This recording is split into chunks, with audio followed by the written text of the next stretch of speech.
राधे राधे। आप सभी को इस चैनल में आप सभी का स्वागत है। श्रीमद् भागवत गीता अध्याय 13। श्री भगवान बोले, हे अर्जुन, यह शरीर क्षेत्र कहा जाता है और जो इस तत्व को जानता है उसको क्षेत्रज्ञ। तो सब क्षेत्रों में क्षेत्रज्ञ अर्थात जीवात्मा मुझको ही जान।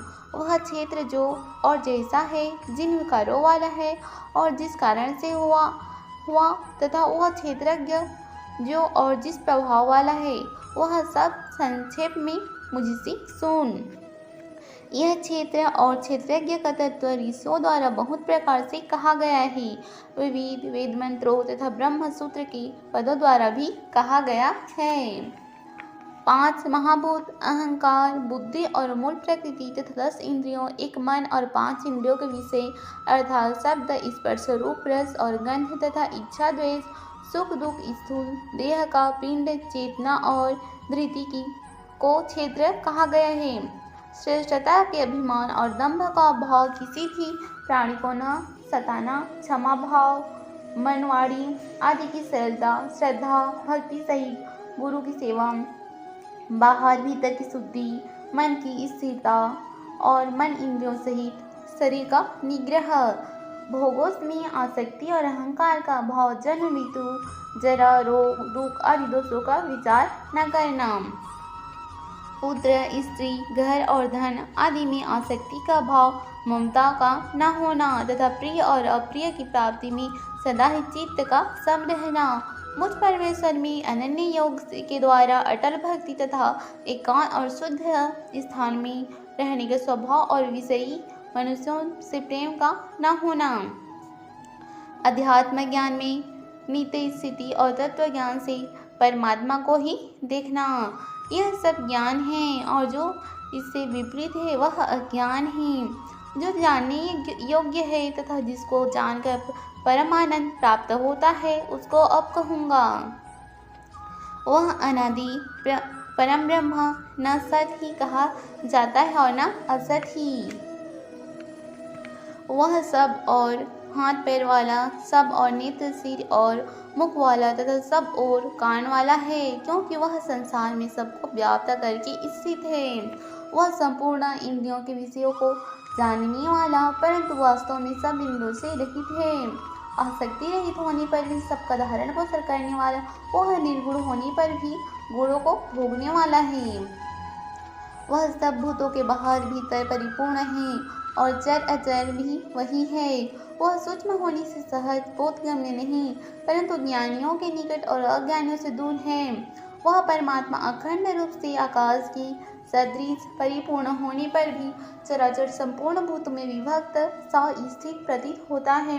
वह परमात्मा विष्णु रूप से धारण पोषण करने वाला और रुद्र रूप से सबका संहार करने वाला तथा ब्रह्मा रूप से सबको उत्पन्न करने वाला है। वह परम ब्रह्म ज्योतियों का भी ज्योति एवं माया से अत्यंत परे कहा जाता है। वह परमात्मा बोध स्वरूप, जानने के योग्य एवं तत्व ज्ञान से प्राप्त करने योग्य है और सबके हृदय में विशेष रूप से स्थित है। इस प्रकार क्षेत्र का ज्ञान और जानने योग्य परमात्मा स्वरूप को संक्षेप में मेरे द्वारा कहा गया। मेरा भक्त इसको तत्व से जानकर मेरे स्वरूप को प्राप्त होता है। प्रकृति और पुरुष इन दोनों को ही तू अनादि जान और राग द्वेष आदि विकारों को तथा त्रिगुणात्मक संपूर्ण पदार्थों को भी प्रकृति से ही उत्पन्न जान। कार्य और कारण को उत्पन्न करने में हेतु प्रकृति कही जाती है और जीवात्मा के सुख दुख के भोक्तापन अर्थात भोगने को हेतु कहा जाता है। प्रकृति में स्थित जीव प्रकृति से उत्पन्न त्रिगुणात्मक पदार्थों को भोगता है और गुणों का साथ ही अच्छी बुरी योनियों में जन्म लेने का कारण है। इस देह में स्थित यह आत्मा वास्तव में परमात्मा ही है। वह साक्षी होने से उपदृष्टा तथा यथार्थ समिति देने वाला होने से अनुमंता, सबका धारण पोषण करने वाला होने से भरता, स्वामी होने से महेश्वर और सच्चिदानंद घन होने से परमात्मा है। इस प्रकार पुरुष को और गुणों की सहित प्रकृति को जो मनुष्य तत्व से जानता है वह सब प्रकार से कर्तव्य कर्म करता हुआ भी नहीं जन्म लेता उस परमात्मा को कितने ही मनुष्य तो शुद्ध हुई सूक्ष्म बुद्धि से ध्यान के द्वारा हृदय में देखते हैं, अन्य कितने ही ज्ञान योग के द्वारा और दूसरे कितने ही कर्म योग के द्वारा देखते हैं और प्राप्त करते हैं। परंतु इनसे दूसरे अर्थात जो मन बुद्धि वाले हैं वे इस प्रकार न जानकर तत्व की जानने वालों से सुनकर ही तदनुसार उपासना करते हैं। हे अर्जुन, जितने भी प्राणी हैं उन सबको तो क्षेत्र और क्षेत्रज्ञ के संयोग से ही उत्पन्न जान। जो पुरुष नष्ट होते हुए सब चराचर भूतों में परमेश्वर को नाश रहित और संभाव से स्थित देखता है वही यथार्थ दिखता है। क्योंकि जो पुरुष सब में संभाव से स्थित परमेश्वर को देखता हुआ अपने कार्य और विकारों द्वारा अपने को नष्ट नहीं करता वह परम गति को प्राप्त होता है। और जो पुरुष संपूर्ण कर्म को सब प्रकार से प्रकृति के द्वारा ही किए जाते हुए मानता है और सब को अकर्ता मानता है वही यथार्थ दिखता है। जिस क्षण यह पुरुष भूतों के पृथक पृथक भावों को एक परमात्मा में ही स्थित देखता है उसी क्षण वह सच्चिदानंद घन ब्रह्मा को प्राप्त हो जाता है। हे अर्जुन, अनादि और निर्गुण यह अविनाशी परमात्मा शरीर में स्थित होने पर वास्तव में न तो कुछ करता है और न आकांक्षा रखता है। सर्वत्र व्याप्त आकाश सूक्ष्म होने के कारण लिप्त नहीं होता, वैसे ही देह में स्थित आत्मा निर्गुण होने के कारण देह के गुणों से लिप्त नहीं होता।